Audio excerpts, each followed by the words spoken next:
The Cat by E.F. Benson, narrated by Trevor O'Hare.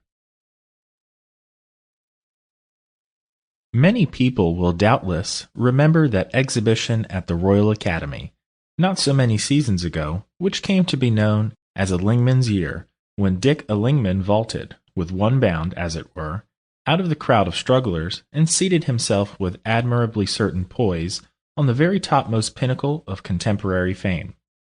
He exhibited 3 portraits, each a masterpiece, which killed every picture within range.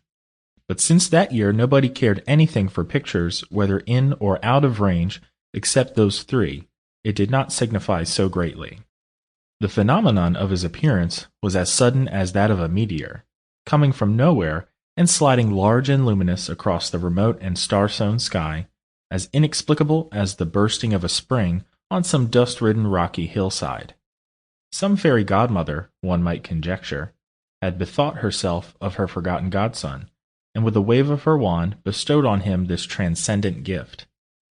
But, as the Irish say, she held her wand in her left hand, for her gift had another side to it.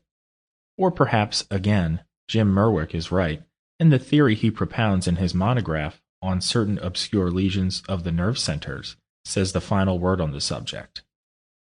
Dick Allingman himself, as was indeed natural, was delighted with his fairy godmother or his obscure lesion, whichever was responsible, and, the monograph spoken of above was written after Dick's death, confessed frankly to his friend Merwick, who was still struggling through the crowd of rising young medical practitioners, that it was all quite as inexplicable to himself as it was to anyone else. "All I know about it," he said, "is that last autumn I went through 2 months of mental depression so hideous that I thought again and again that I must go off my head. For hours daily I sat here, waiting for something to crack, which as far as I am concerned would end everything. Yes, there was a cause, you know it." He paused for a moment and poured into his glass a fairly liberal allowance of whiskey, filled it up half from a siphon and a lit cigarette.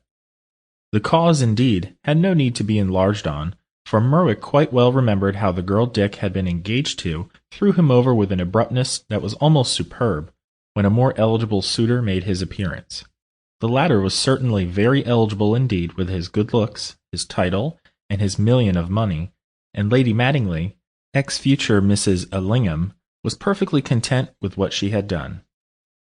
She was one of those blonde, lithe, silken girls who, happily for the peace of men's minds, are rather rare, and who remind one of some humanized yet celestial and bestial cat.